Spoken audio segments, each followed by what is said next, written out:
Hello.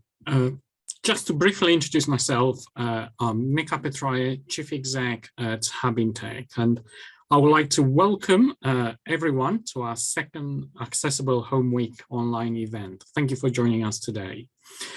This event follows a very successful social media campaign in early September, when we took the results of our research into the economic and social value of wheelchair user homes, carried out in collaboration with London School of Economics and Political Science, to a well-attended event by MPs in Westminster.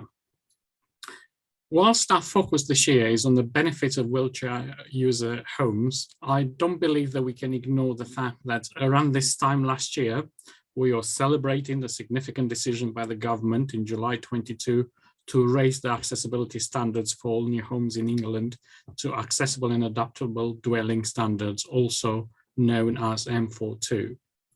However, since then, there's been very little progress to make this promise a reality. Therefore, Habintech, along with the Home Coalition and other stakeholders, continue to press for that change to be enshrined in law as soon as possible.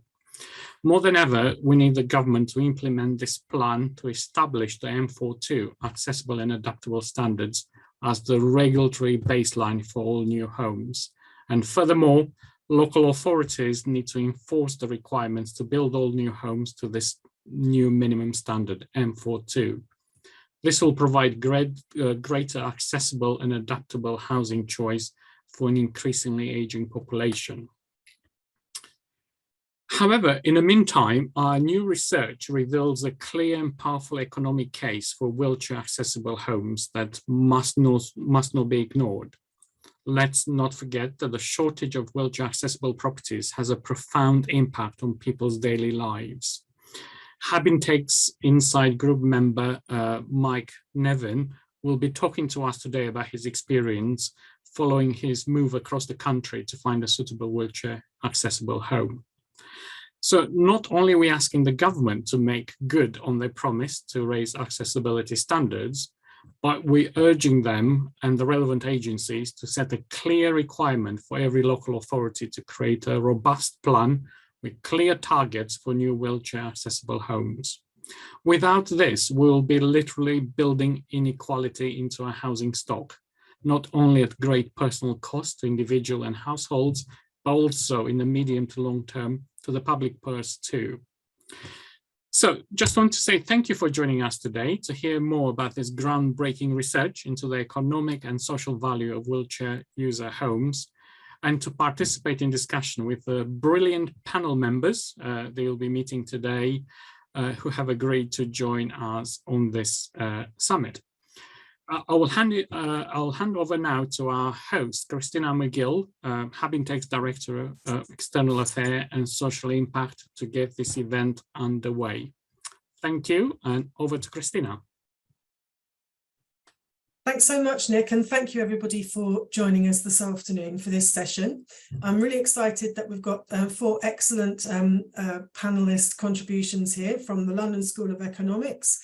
We have also Vanessa Dockrell, who's a Government Disability Access Ambassador. We have Claire Stafford from the Royal Town Planning Institute. And we have Mike Nevin, as Nick has already mentioned. Mike is a member of Habintech's Insight Group.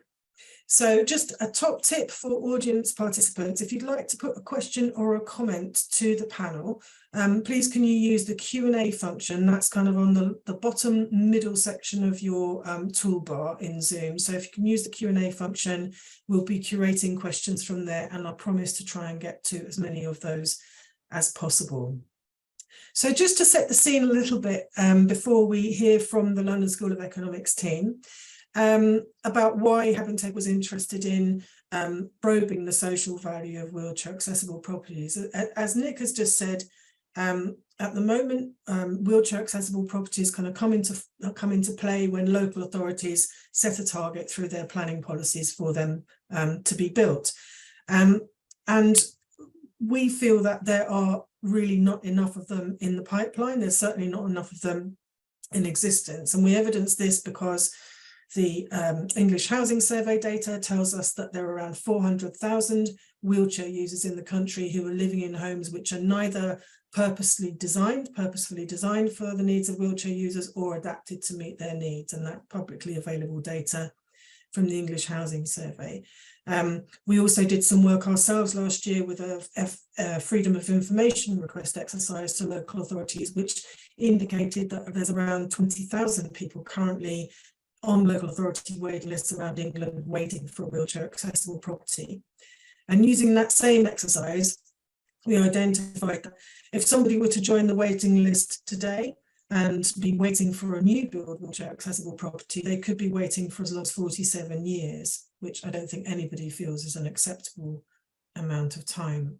So to help make the case and to help really draw people's attention to this, to the need and the case for wheelchair accessible properties, we wanted to pull together into one place and update all of the bits of research and evidence that is around in different pockets from different agencies, government agencies, voluntary agencies who've been looking at different elements of value of accessible housing. And we asked the LSE team to update that so that we could make a really compelling business case for these really important kinds of homes.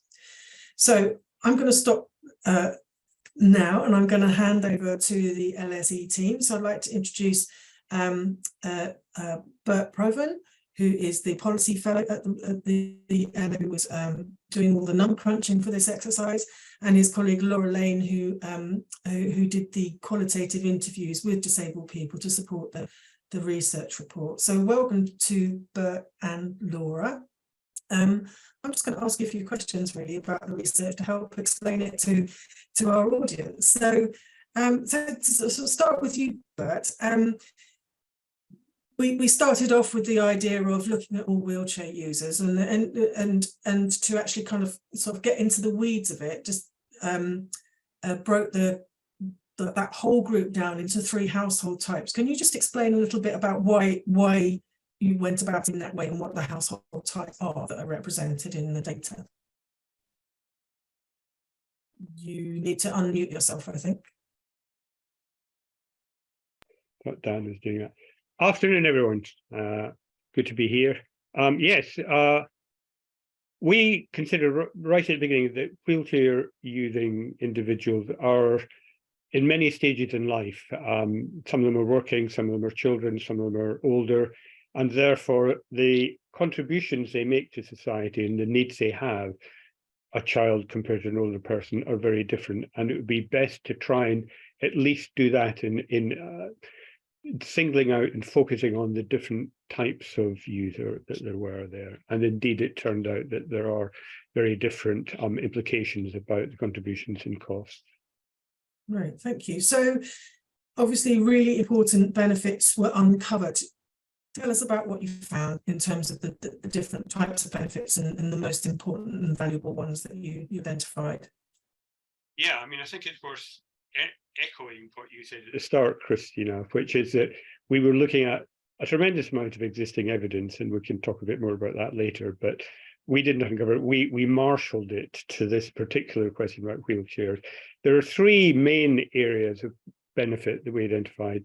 There are practical benefits, like building independence by being able to do day-to-day activities by themselves, like washing, dressing, cooking, working, socializing with friends, being part of the community, practical things which are there. Secondly, improving the overall well-being. These are the social benefits that you mentioned earlier. Having greater confidence on doing things, better mental health and health, and particularly the satisfaction of living in a permanent home which meets their needs, not worrying constantly about, am I getting worse? Can I do more things? But being able to settle in a home that absolutely is for them. And thirdly, there are public sector and public expenditure benefits,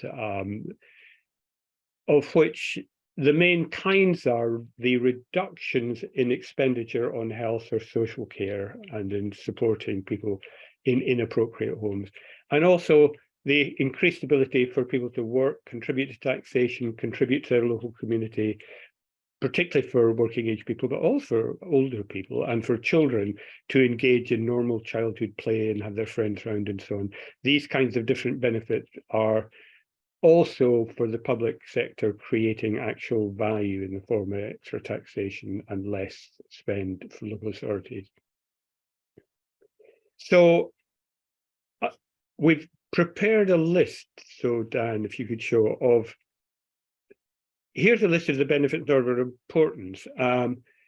So in the sense that these are the ones which provide financially most benefit: reducing the cost of care, income from work is great, reduced welfare benefits and greater contribution to tax, improved confidence, greater social exclusion. Delaying the need for permanent residential care is very expensive, but actually not that common in as far as we can see in the literature. Reducing delays in hospital discharges and reduction in trips and falls, which again is something which you might think would be very prominent, but actually, if you look at the whole population and the incidence of these kinds of things happening, it becomes quite small. Okay, if you go to the next slide, please. We also can look at we divided the different areas of benefit into reduction of public spending and benefits for the individual. That's a social benefit. And we divided that by the type, the working age, the family with a child, and the later years.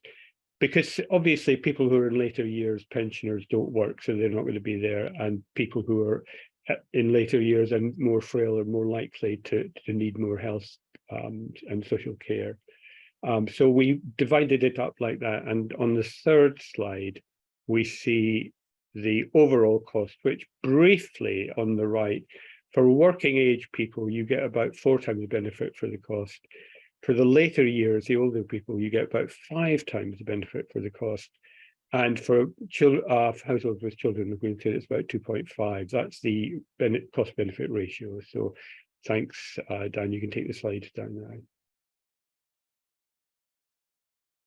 Thanks, Bert. So if I'm taking this out to parliamentarian or a decision maker to talk about it, what confidence can I have that those figures are really robust and up to date? What did you get the numbers from that went into those maths? Yes, good question.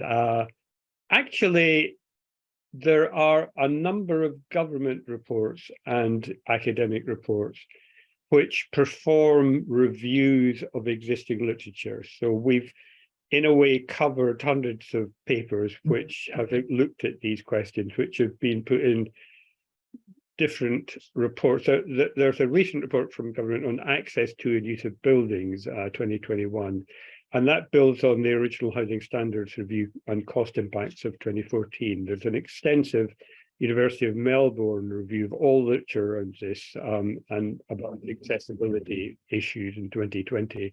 And there was an independent review, again reviewing literature, of the cost of not building accessible housing. So we looked at these reports, and with the focus on wheelchair housing, 3 groups picked out what was common, and we found that there was a whole deal of commonality, which essentially led to the list which I showed you a minute ago. So we're confident that there are many studies which show this. We then used we had to cost the whole thing per person. So for example, falls in the home, how often do they occur? There is actually contemporary literature on that, and then you can find out from the NHS figures, what does it cost for an ambulance to hospital? What does it cost for the treatment for that?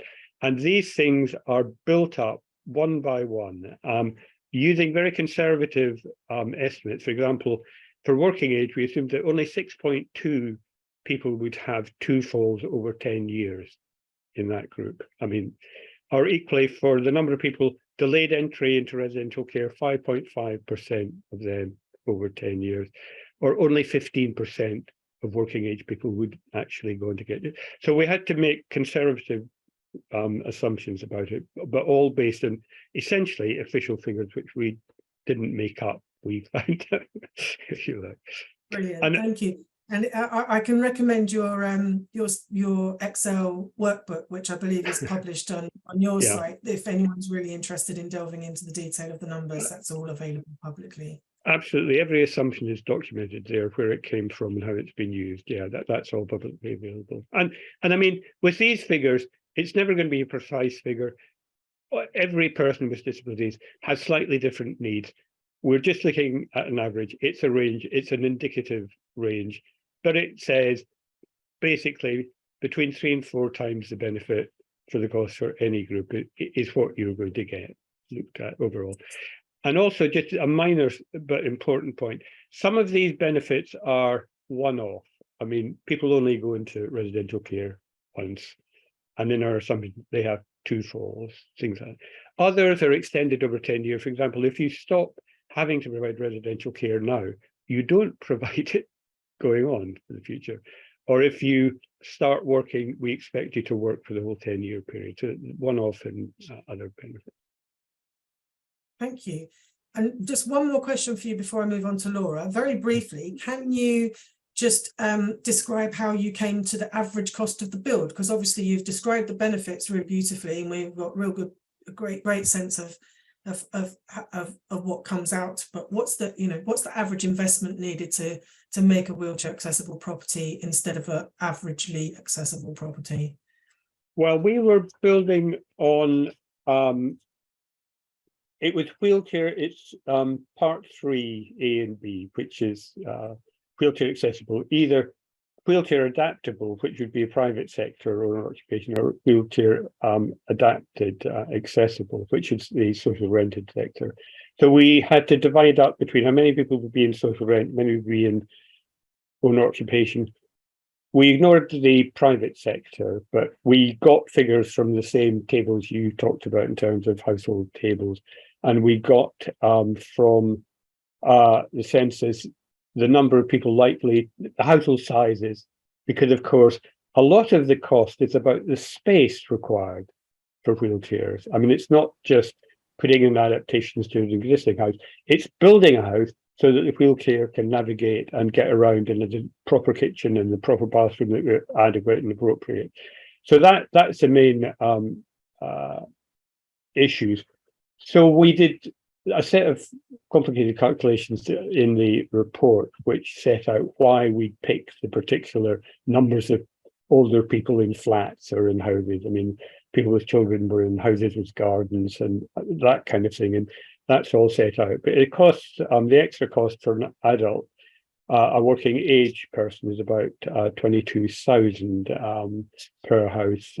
For an elderly person, it's 18,000 because they tend to go into smaller flats. So, and household with a child wheelchair user, because we assume they'd have gardens as well, need access to gardens. That's 26,000 for them. But all of these figures come from the government's report on the increase in standards. They did an enormous amount of work with a consultancy on this, and they have the figures set out in exhaustive detail, and we took them and used them, uprated them, and that's where it came from. Fantastic. Thanks so much for that overview, Bert. And I can see that in the chat already somebody has asked for the link to the Excel workbook. So you've got customers there for that page on your website. Okay. So thank you so much. And I think one of the really important things about this, the numbers are so important to have confidence in and to be compelling. But at the end of the day, every one of those numbers is relating to a person's individual experience. And so, Laura, I wanted to come to you now and ask you a bit about when you were doing the interviews for that side of the research report, what were the most common themes that you heard from people in relation to what they got from, or what they wished to get from, an accessible property that was right for them? Hi, thanks, Christina. Yeah, so we did 17 interviews with wheelchair users across the country in a mix of tenures, some in socially rented homes, some in owner-occupied homes, and actually one in the privately rented sector. And it was very clear that living in a home that is fit for purpose and meets people's needs had a demonstrable impact on people's well-being and how they felt about their ability to live their life to its fullest. So people talked about their home enabling them to live rather than just exist. So there's an example in our report where we talk about one of our respondents whose name is not really, but in our report is called Joe, and he's a young adult of working age, and he talks quite powerfully about the role that being able to live in a home that meets his needs enabled him to leave the family home and live away from his parents, who he got on very well with, but he felt like for the next stage of his life it was very important that he was able to kind of live independently. And he talked quite powerfully about how his home enables him to meet his care needs and also to work from home. And yeah, just the fact that having this home meant that he could kind of progress with the rest of his life. And the opposite was true for those of the respondents who were not living in homes that met their needs. People talked about the fact that there were challenges within the home as well as when people then left. You know, the world wasn't necessarily always set up to meet their needs. And the idea that being at home and having a place that did do that was something that people were really looking for and keen to acquire. So of all places in the world, home should meet one's needs, even if when you're trying to go to the cinema or other public space, things might not be set up so well. Absolutely. And it was the fact that people a lot of the respondents that we spoke to talked about their homes being the only place that they could socialize with people. So it, links in with one of the benefits we identify about kind of social inclusion. Other people's homes aren't necessarily set up for you to be able to go and visit. So it's important that, there is somewhere where your family can come and join you. And that, the idea that the home is accessible to everybody within that home. There was one respondent talked about an idea that maybe having a home with young children, where maybe a room downstairs could be made accessible. And they were saying, well, that doesn't work because the family wants to, everybody wants to be able to kind of move around, so the home has to meet the needs of the family, and those needs aren't the same for every wheelchair user. It's the same, one size doesn't fit all. And I guess that really speaks to this agenda of when local authorities are planning their accessible provision, that we need to make sure that it's not all just 2-bedroom flats and apartments, that there actually is a range of housing types that meets the needs of the whole community, as disabled people come in all family and household permutations, right? That did actually come out very clearly, yeah, a shortage of family homes that were suitable for wheelchair users. And also one participant talked about in their local authority, they weren't able to, they'd found, I think somewhere there was a bungalow, but were told basically, oh no, because you're not over 65, you can't live there. And yeah, that was quite an interesting finding. Yeah, that sounds like something I've heard quite frequently myself. So just to touch very briefly, obviously your conversations ranged out from just the experience to some of the challenges and barriers that people had found in accessing accessible properties. If you could, pick up the top 2 things from that list, that part of the conversations, what were the kinds of things that really got said a lot? So there was from the people we spoke to, there was an expectation that they wouldn't necessarily find somewhere that was absolutely perfect for their needs. And there was an understanding that in both renting and owning, that there should be the opportunity to find something that kind of is workable, and then you go forward with making the adaptations that you need. For those who were in owner occupied housing, there was quite often a funding gap. So when your home no longer met your needs, it was quite difficult in a lot of cases for people to move to something more suitable in their local area. And so the only option that people found really was having to leave. And obviously that then meant leaving other social networks, other kind of, and I think Mike might talk a little bit about this later. But I think the key thing was the lack of suitable accommodation, family-sized accommodation in many cases, and the funding seemed to be the key barriers. There was also people talked about the kind of allocations process and how there was this assumption that any accessible home would do, or a home with any adaptation would work. And one of our respondents talked about the fact that a home they'd been offered had a stair lift, which was entirely unsuitable for their needs as a family. But it was quite difficult to sort of explain that. So there's a kind of knowledge and expertise gap perhaps in some of the services, whether that's the occupational therapists or within housing. That was highlighted by a few of our participants. Well, thank you very much, Laura. And again, that all of that evidence is also run through in the full report available from the LSE website and in a slightly summarised form in the Having Take Living Not Existing report. So thanks for joining us, Laura. Thank you. I'm going to, I've got another question in the chat, which I'm going to reserve for one of the later speakers. So just to acknowledge, Mark, your question is noted and I'm going to ask it a bit later on. So stay tuned. Mike Nevin, welcome. Thank you so much for joining us today. Mike is a member of Having Take's Insight Group. And if anybody on the call is interested in participating and contributing their own lived experience in a campaigning context, we'd love to hear from you. So that's a little plug for the Insight Group there. So Mike, thank you very much for being here today to help to share your story. I suppose my first question to you is, as a wheelchair user who has had to move quite some distance across the country to find to achieve an accessible property, was there anything in the research findings in terms of the economic value and social value that surprised you at all? Does it all sound very familiar? The thing that shocked me most about it was the fact that you could actually save money by making housing sort of adaptable and usable by wheelchair users. That had never occurred to me. But then when I started to think about it, I realized that that actually is applicable to us, because when we moved to this property, we actually have found that we need less outside input. We are able to survive more just with my wife and I, who is my main carer. I'm actually not able to be independent.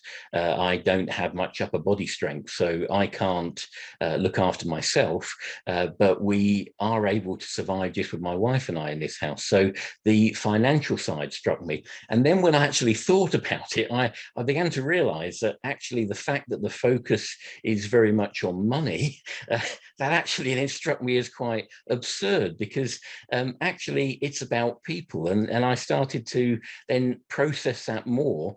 And a lot of what Laura said when she was saying about the impact on people, and also what Nick says in his forward to the report about the fact that it's a social justice issue, and the fact that this is all very much about people, and it's about people like me, it's about other people, young and old. It's very much about people, and really I'm struck when I read the report about how much I can identify with so many people in the report, and the fact that we have had to move from one end of the country to the other in order to find an accessible home, and we left all of our friends and families down in the southwest, and we have got a family member up here in the northeast, which is wonderful that we've got that, but we left so much of our social network down in the southwest, and our church family down in the southwest, and that was like losing an arm to come up here, and that's to find a suitable property. That was a shock to the system,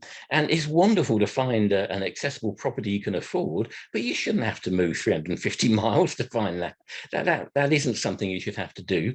And the suffering that you go through as a wheelchair user in living in unadapted properties is very, very real. And when I was reading other people's situations I can identify with, I know what it's like to be stuck in hospital and not to be released because the home that you're going back to doesn't have a ramp.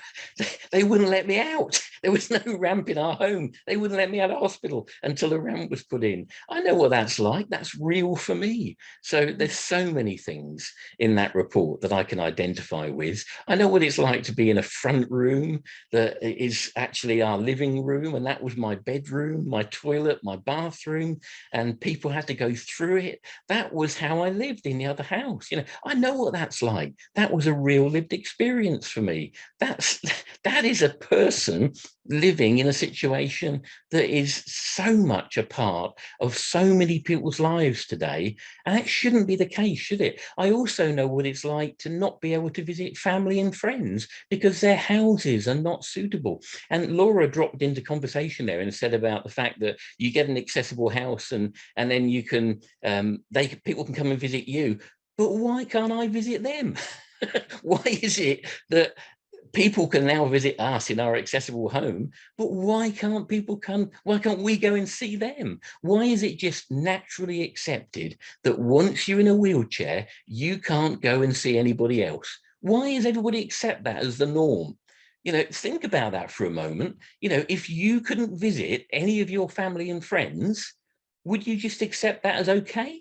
Why should I accept that? Why should I? You know, it's social justice, isn't it? I mean, why shouldn't houses be accessible? All houses, not just ones that we live in. Shouldn't it be that houses should be accessible? You know I'm widening it, and I'm sorry, but I get passionate about these things. Sorry, I will shut up now. That's but fine. passionate, passion is completely understandable and wonderful to hear. I'm very interested in just hearing a little bit about, what were the steps? How long were you trying to find somewhere? How did you end up? How did it end up being Durham? Like, just a little bit of history about that would be very interesting. In the southwest, we lived in 2 different properties. One was rented and privately rented, not socially rented. One was privately rented. We did have to have assistance with that private rent. We couldn't afford it ourselves. And the other was a bought property. When we had a small inheritance, we were able to buy a property, but it wasn't quite suitable for our needs. We thought it would be, but it turned out not to be. And because of that, we had to go on to a waiting list for a property in both places. We were on the waiting list for an adapted property, and total we're on the waiting list for 6 years waiting for a property. Every time that we got to the top of the list and we were offered a property, we got really hopeful. We were sent round to look at it, and each of the properties that we were sent to were unsuitable for one reason or another. One of them was actually not adapted in any way whatsoever. I couldn't even get through the front door of one of them, and they'd said it was a wheelchair property. It wasn't. It had no adaptations whatsoever. Another one we were sent to was adapted, but it was not adapted enough. And when we went back to the housing officer and said, this will be great, all you need to do is put a wet room in, and you need to do a couple of things to it, they said, oh, well, if we need to do anything to it, we can't afford to do that. So they offered it to the next people on the list, which was a family obviously in desperate need. I'm not saying they shouldn't have been offered it, but the point was all they needed to do was put a wet room in to make it suitable for us, and they wouldn't because of cost. And then another property we were offered had other adaptations but wasn't suitable for me, and they wouldn't adapt that. And I think in all we were offered 4 properties, and in the end we managed at that time to be offered a property in another area because my wife's dad lived in another area, and so we qualified to apply to another area. And at the exact time that we were offered a fully suitable adapted M43 property, we then got another inheritance that gave us enough money to look for a suitable property for our needs. But unfortunately, we couldn't find one in the southwest. And that's when we then looked further and further north, and we found this property.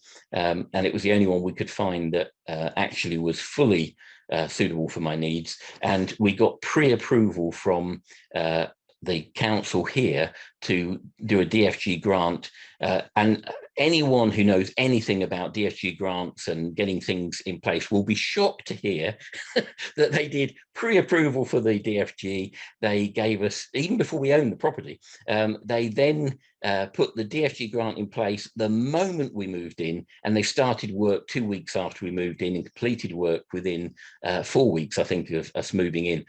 Anyone who knows anything about DFG grants will know that is shocking.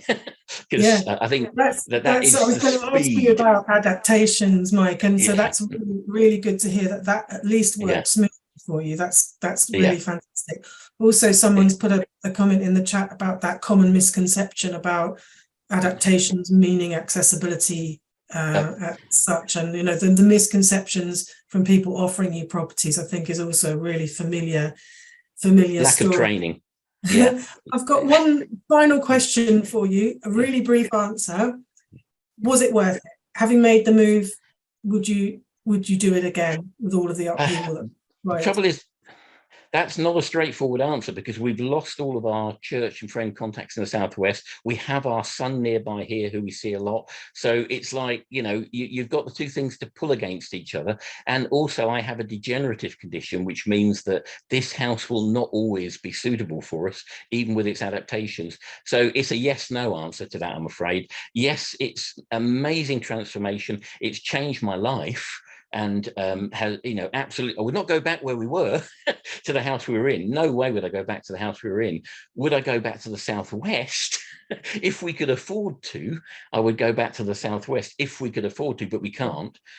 So that's my answer. It's not a straightforward answer, because we can't afford to go back to the Southwest, but that's because of friends and church connections there. But this house, absolutely, we have sea views. You know, I can sit in, there's a room which has got a hoist in it just across from where I am here, and I can sit and look at the sea. The garden has been completely paved and has a drop down fence. I can sit and look at the sea. Most of the time I'm in bed, you know. Actually, I'm in bed now, so welcome to my bed, everybody. You know, you can't say that on, you only say that on Zoom. You couldn't say that with any other, with very strange connotations otherwise. But you know, it's the fact that this is an amazing location. So in that sense, brilliant. And so it's a yes/no, but on the side of yes for the adaptations. So, but thank you. Thank you so much, Mike, for sharing with us, and staying. There'll be, I'm sure we'll have another couple of questions for you later on, but thank you very much for that introduction to your picture. I'm now going to invite Vanessa Dockerell onto screen. So Vanessa is the government's Disability and Access Ambassador for the private sector housing, and has also a background in property development. So really useful perspective to have with us today. So thanks for joining us, Vanessa. Can you just give us a bit of a flavour of what your role as a government ambassador actually means? What does that entail? Yeah, sure. So the role is Disability and Access Ambassador, trying to say that as a tongue twister, for private housing. Bizarrely, I'm not quite sure, they've not kind of made the link to affordable housing, but obviously my role at Habentech, I'm kind of advocating through the affordable housing sector as well. But it's really to try and get some momentum with the house builders, to encourage them and to look at the benefits of providing more accessible housing. Thank you. So you've seen the report, you've heard from Bert and Laura earlier about the new picture of, you know, the value of the benefits that wheelchair accessible properties have. Is this going to get any cut through with developers? Can we use it to encourage developers to take a more welcoming approach to M43 homes and wheelchair accessible? It's interesting because I know that Q&A question was probably coming my way, and the sort of first question by, was it Mark? About appealing to the better side of developers. Well, I'm pleased to say one of the PLCs has already come to the table, and their basic house type range is all M42, so they're ahead of the curve. But they're not going to come to the party voluntarily, a lot of them. It's about achieving profit for their shareholders. It's about achieving the best land value. So it's always going to be a bit of a struggle to get them on board. But I think it's about taking this research to the House Builder Federation, you know, members, and really sort of pushing and promoting the positive benefits. And I'd like to sort of perhaps take you back to some a report that Habentech did a few years ago. You probably remember it, about the hidden housing market. It's interesting, there's this misconception that all accessible homes should be affordable housing. Well, actually, as Mike's sort of evidence there is that downsizer market. There are people with disabilities who have a good steady income and perhaps want to own their own home. And I think as a sector, the developers kind of miss that part of the market. I look at my own parents' experiences, not too dissimilar to Mike's, where downsizing from the family home, couldn't find an accessible property in their local area, but wanted to very much stay in the same community. Ended up buying a house with steps, with the most awkward access. And again, my stepfather spends most of his time downstairs in the living room, which is just not acceptable. And it's about sort of positively engaging and making sure they are building these homes within the communities. And I think they'll find that benefit, especially in this kind of hardening market where sales are difficult anyway. broaden who you're marketing your properties to. And that's the kind of push that I've got towards the house builders now. And this report is a really, really good tool to support that. So we've got some Claire from the RTPI going to speak, have a chat to in a minute, but I'm interested in obviously the role that local authority planning policies have in setting a standard for builders to build to, and requiring certain standards of homes in developments is really important. But also, I suppose, there are other levers that the central government has, such as how the Homes England prospectus is written and things like that. Do you think there's something, an open door there that we could push on as campaigners, more to be done by Homes England? Yeah, I hate to say it, but sometimes the developers need beating with a big stick, and actually forcing that baseline position is the only way you're going to achieve that. You look at across the research that Havantech and the Home Coalition have done on local planning authorities and their different policies on accessible homes. It's not consistent, and where there's lack of consistency, it gives the developers the wriggle not to deliver. And you come to a viability situation on a piece of land, those kind of, for a local authority, the nice to haves are the first targets for the house builders to take out of the Section 106.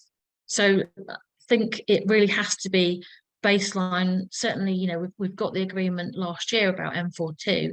Let's get that done. It needs to be put into sort of play now. As I say, there are some ahead of the curve, but equally, national planning policy, I think, needs to play a part in this as well. Where there is that consistency across the country, making sure local plans have an allocation for accessible homes. I think that's really the key to it. Then having that baseline, there's no wriggle. Yeah, thank you. And my final question for you, Vanessa, is, as a development professional, you've seen many houses and apartments come out of the ground. Is there one that you think that was a really great example of a wheelchair accessible property? Have you got anything that I could probably name a few that have Havantechs, which I must have to say, fantastic schemes and really, really sort of life-changing for some people. I've also worked on an over 55 scheme, which was fully M43 compliant. But again, over 55s, it's not everybody's choice, but the scheme brought the whole community into that premises, so it really felt fully integrated. And probably the other one was a rural exception site where a family were in need. They have a disabled child, didn't want to leave the village, but as my sort of fellow affordable housing providers around the screen probably know, rural exception sites are a real challenge. And where there is that need, definitive need within a community, we need to get that support. Yeah, thank you. And I just want comment from the chat that around the importance for developers understanding that wheelchair accessible properties don't have to have that institutional clinical feel. They can be really appealing, nicely designed, modern, and attractive properties that anyone would be happy to be in. It's interesting. There's some work carried out by one of the other ambassadors that is looking at that design aspect. And you're absolutely right, trying to avoid making it feel like it's like an institutionalized place. It's absolutely paramount. Thank you.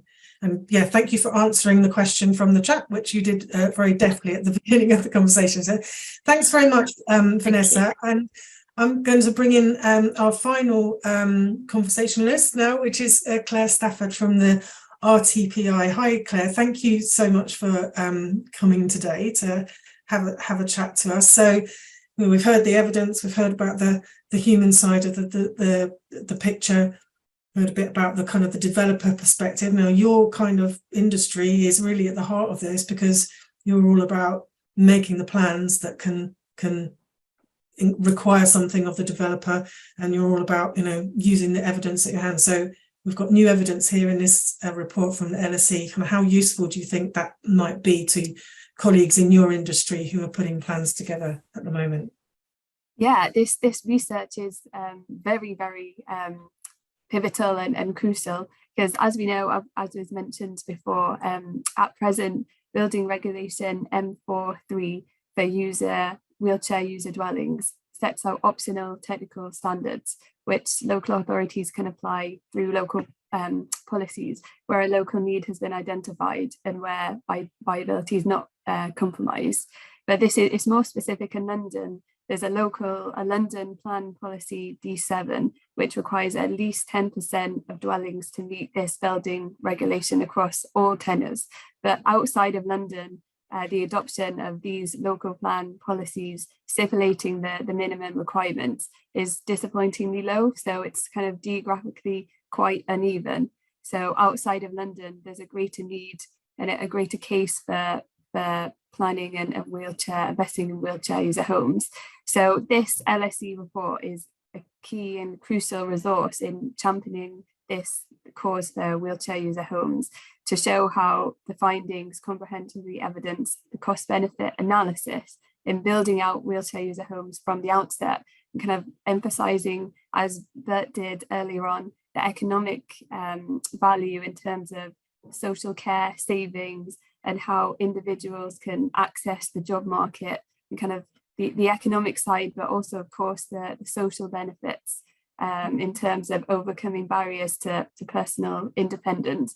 So this LSE report is really crucial in terms of driving councils' corporate strategies. So the corporate strategy is the council's top level strategic document, which outlines overarching vision, values and priorities over the council's 5-year term.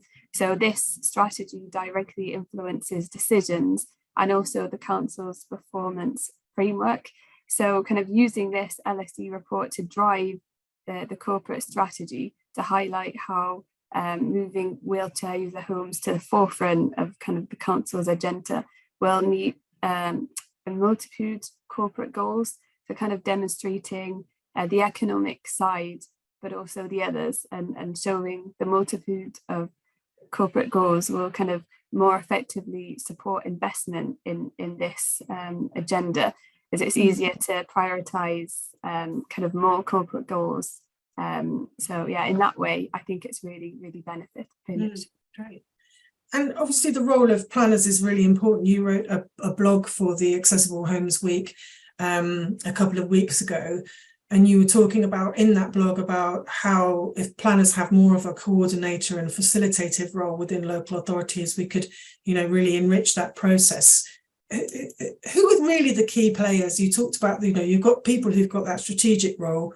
Who are the key players that really we need to be targeting to get these conversations going, to get that sort of broader view of the benefits and getting impact from that? Crucially, I'd say it's kind of local communities and campaigners, because the local communities know their needs the best out of all kind of stakeholders. So it's really crucial that communities themselves get involved in local plan consultations, kind of through the development of these policies that then stipulate the percentage of wheelchair user homes based on need. So yeah, the local plan should reflect the population and the local context via demonstrating the need and wide-ranging opportunities. There's actually an ongoing plan-making consultation at the moment where the government has proposed wide-ranging reforms to local plans. Significantly, a key proposal is for local plans to be vision-led. So that vision is designed with the community from the outset. And there's a real opportunity here for communities to make clear how important the need is for wheelchair user homes from the outset, to kind of ensure that this is an essential corporate priority to kind of, yes, and then in the vision and the cost benefit analysis. That's really interesting. So when we've been looking at local plans to keep an eye on, what is being required in different areas of the country, we've noticed that quite a few haven't been updated for some time. Is that because some local authorities will be holding back for the outcome of that review of that government review of local planning requirements? Is that? Yeah, the consultation kind of makes it clear how it takes, I think on average, 7 years to produce a local plan. So the process is very long and long-winded, and there's much room to kind of streamline that, which is what the current proposals do. But then at the same time, these proposals, with them being so kind of wide-ranging, do leave some authorities that have an older plan or are at a particular time frame kind of in the middle of not sure how to progress in terms of these emerging reforms. But there is a transition period that the government sets out in that sense. Yeah, okay, thank you. So yeah, that will be interesting. So I suppose the message is that for local campaigners, organisations like Habenteg, just having that dialogue directly with people at local authority level. And this was one of the questions that came up in the chat earlier around what engagement Habenteg has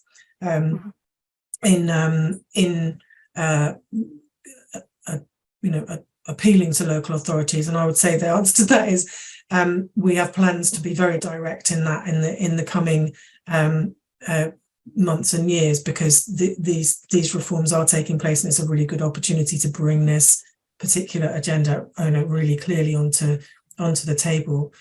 So the other question I've got for you, just briefly before we start to wrap up, Claire, is about the role of the thing called the Joint Strategic Needs Assessment. And this is a bit of a, sounds like a bit of jargon, but actually it's quite a useful kind of thing to think about if you're thinking about trying to get that value for money view, the real value for money view of what wheelchair accessible properties bring, and how that's evidenced against the need. So tell us a little bit about those, and if that's a piece of a lever really for this campaign, the Joint Strategic Needs Assessment.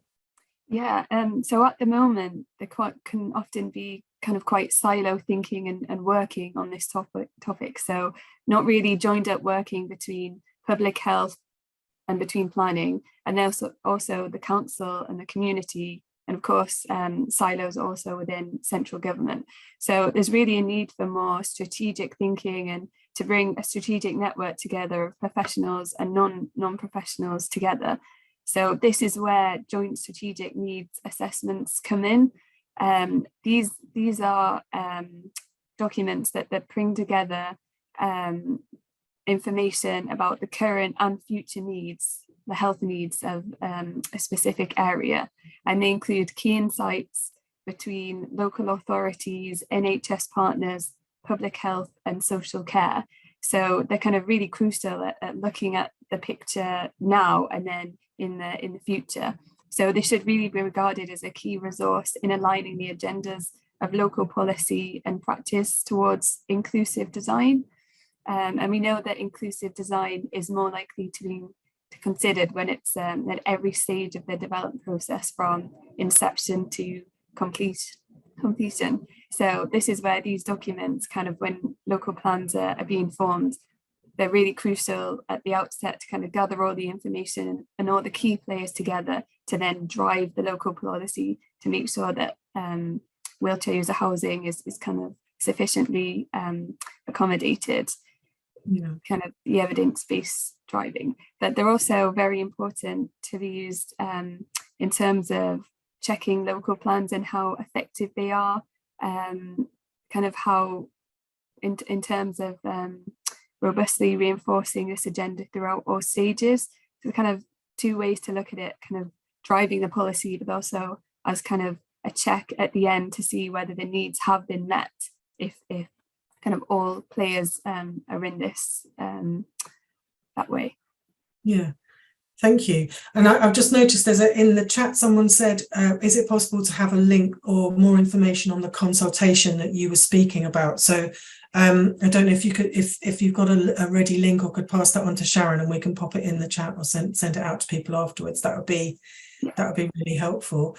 Yeah, my last kind of thought on this area is how the National Planning Policy Framework, whilst it's the kind of the go-to kind of reference point for planners, is really very, very quiet on the M42 and M43 standards, and it's not even mentioned in the body copy. It's down in a footnote saying, oh, when you're deciding on what you need to do for older and disabled people, this is the standard you should apply.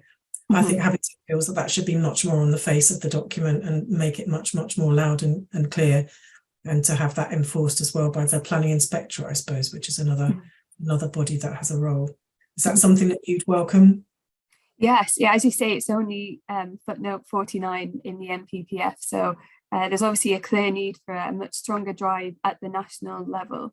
But it is a very interesting moment in planning policy reform kind of overall, because the NPPF will be reformed in terms of the government's Levelling Up and Regeneration Bill, or the LURB, which is currently in the House of Lords at the moment.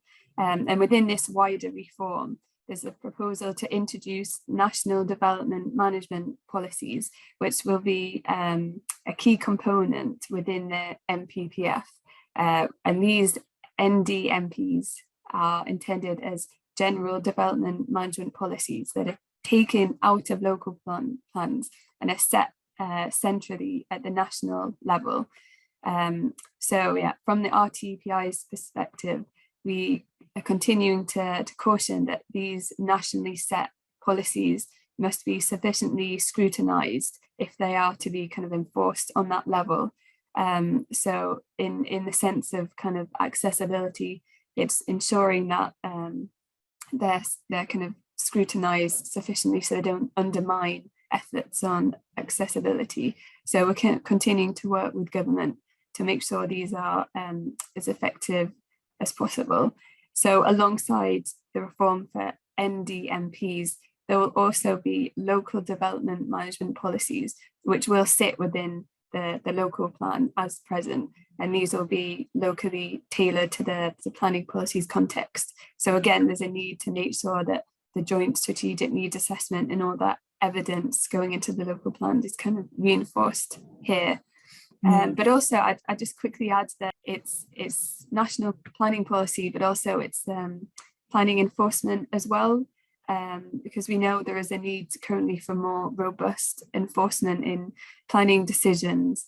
Obviously, with a recent example of Mass Key 2 in Greenwich, where it wasn't built out as approved. So this had implications on accessibility with inadequate disabled access. And the RTPI has commissioned research last year which found that 80% of councils said they didn't have enough enforcement officers to cope with growing backlog. So it's kind of national policy and where that's moving, but it's also looking at the enforcement side to make sure that these permissions are built out as approved, as this has direct implications on kind of accessibility and disabled access.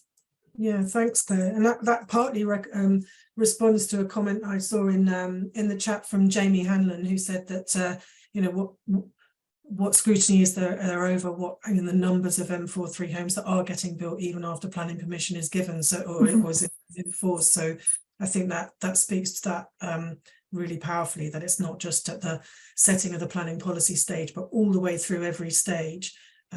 Where checks and people need to understand what accessible homes are about, why they're important, what they're for, what the technical requirements mean, and why they are the way they are, and then have the skills to actually assess what's written on a piece of paper and what's actually being built in bricks and mortar. So yeah, it's at every stage of the process, isn't it? So thank you so much, everybody. That we've kind of reached the end of our time today, but thank you so much to all of our speakers. We've tried to kind of draw in comments and questions from the chat as well as we've been going along, so I hope people feel like that's been useful and people have been exchanging comments within the chat itself as well. So I hope that that's been a useful session.